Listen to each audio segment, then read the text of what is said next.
بچپن میں ذہن بہت تیز ہوتا ہے، یادداشت ایسی ہوتی ہے کہ اس دور کی باتیں کبھی نہیں بھولتے۔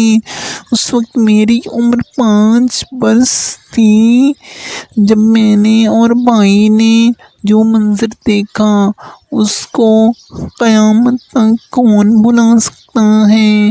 بتاتی چلوں کہ میرا بھائی شہزاد مجھ سے صرف 1.5 برس بڑا تھا۔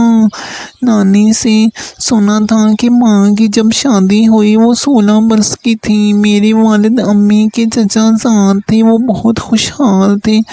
دادا نے ساری زندگی کی محنت سے ان کے لیے دولت جمع کی تھی اور ساری ذمہ داریاں اپنے بوڑھے کندھوں پر سنبھال رکھی تھیں۔ والد تو ہر غم سے آزاد تھے۔ یہی وجہ تھی کہ جب دادا جان کا انتقال ہوا تو ابا جان کاروبار نہ سنبھال سکے۔ تایا جان باپ کے مرنے کے بعد اپنا حصہ لے کر الگ ہو چکے تھے۔ وہ اپنا جنرل اسٹور چلا رہے تھے، جبکہ ابا جان کو کمانے کا ڈھنگ نہیں آتا تھا۔ کمانے سے لٹانا آسان ہوتا ہے۔ میرے والد نے یہ احساس نہ کیا کہ دادا نے کس مشکل سے 4 پیسے جمع کیے ہیں۔ باپ کی دنیا سے جاتے ہی وہ عیاشیوں میں پڑ گئے تو میری ماں پر بھی برا وقت آ گیا۔ والد صاحب میری ماں سے بے حد محبت کرتے تھے، لیکن جب سے عیاشی کی طرف مائل ہوئے، نشہ کر کے گھر آنے لگے، تب نشے کی حالت میں امی کو خوب مارتے اور جب نشہ اتر جاتا تو رو رو کر معافیاں مانگتے تھے۔ امی اس صورتحال سے تنگ آ گئیں۔ ایک دن اماں نے نشے کی حالت میں ان کو اتنا مارا کہ نیم جان ہو کر گر گئیں۔ پڑوسیوں نے ماموں اور نانی کو اطلاع دی، وہ آ کر میری والدہ کو اپنے گھر لے گئے۔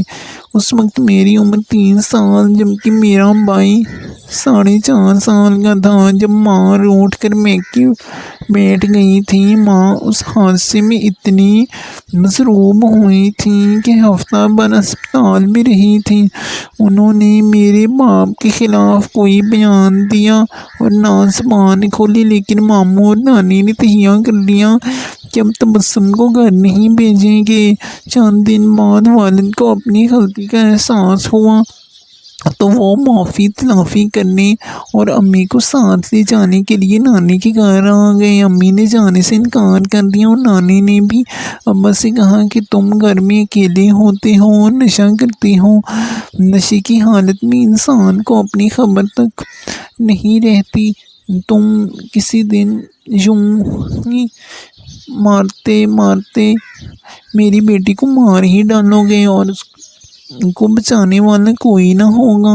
میں ہرگز اپنی لڑکی کو تمہارے ساتھ نہ بھیجوں گی۔ میرے والد 2 سال کے عرصے میں کئی بار امی کو منانے کے لیے آئے، لیکن انہوں نے ہر بار انکار کیا۔ نانی اور ماموں نے بھی امی کا ہی ساتھ دیا۔ آخری بار جب وہ آئے تو بھائی شہزاد تقریباً 7 برس کے تھے اور برآمدے میں گیند سے کھیل رہے تھے۔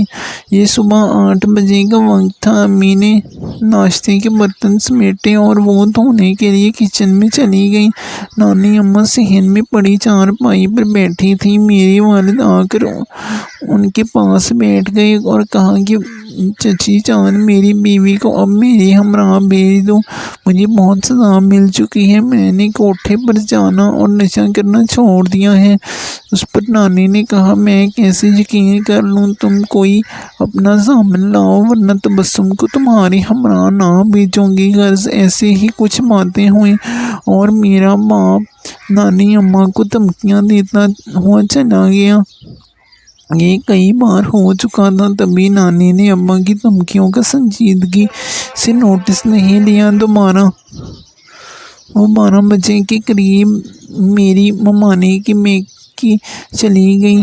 ممانے کے ہاں بیٹا ہوا تھا۔ ماموں پہلے ہی سے وہاں موجود تھے۔ نانی کے جانے کے گھنٹہ بھر بعد ابا پھر آ گئے۔ اس وقت امی، میں اور شہزاد گھر میں تھے۔ میرا بھائی کھیل رہا تھا اور میں اس کہ لکڑی کے گھوڑے پر بیٹھے جھولے لے رہی تھی۔ پہلے ابا آتے تھے تو ہم سے بات کرتے تھے، مگر اس وقت انہوں نے ہماری طرف کوئی توجہ نہ دی۔ میں نے دیکھا کہ ابا نے میری ماں کی گردن پر سے بال ہٹائے۔ اس وقت وہ ترکاری چھیل رہی تھی۔ بولے، سمر مذاق مت کرو، ان باتوں سے کیا ہوتا ہے؟ ماں اب نہیں مان رہے، وہ نہیں مانتی تو تم مان جاؤ۔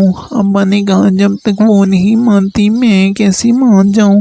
میں نے جواب دیا، میری ماں جب ابا سے گفتگو کر رہی تھی وہ ان کے پیچھے کھڑے تھے۔ امی کے گمان میں بھی نہ تھا کہ وہ پشت سے حملہ کریں گے، مگر میں دیکھ رہی تھی کہ ابا نے چھڑا نکالا۔ ان کا ہاتھ ہوا میں بلند ہوا اور پھر انہوں نے میری ماں کی گردن پر وار کرنے شروع کر دیے۔ گردن سے خون کے فوارے ابلنے شروع ہو گئے۔ میرا بھائی بھی یہ منظر دیکھ رہا تھا۔ وہ اس قدر خوف زدہ ہوا کہ تیر کی طرح دروازے کی سمت بھاگا اور باہر نکل گیا، اور میں کچن میں چھپ گئی۔ سامنے بیرونی دروازہ بھی کھلا ہوا تھا۔ میں نے کچن کی کھڑکی سے دیکھا کہ نانی دروازے سے آ رہی ہیں۔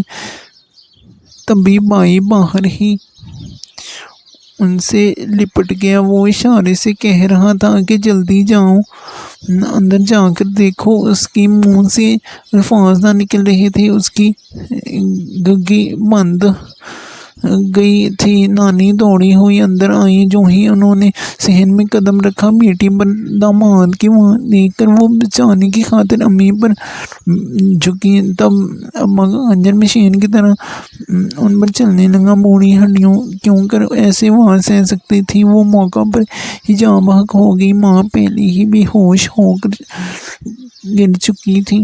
ابا سمجھے کہ دونوں کا کام تمام ہو چکا ہے۔ وہ خنجر وہیں پھینک کر باہر کو نکل بھاگے، لیکن ان کو باہر ہی لوگوں نے پکڑ لیا اور حوالہ پولیس کر دیا۔ لوگ میری ماں اور نانی کو اسپتال لے گئے۔ قسمت کی بات کہ امی جن کا کافی خون بہہ چکا تھا اور سب ان کو مردہ سمجھ رہے تھے، وہ بچ گئی۔ خنجر کے وار سے بچنے کے وہ ادھر ادھر ہوتے تو وار کندھوں پر سے آنے لگے تھے۔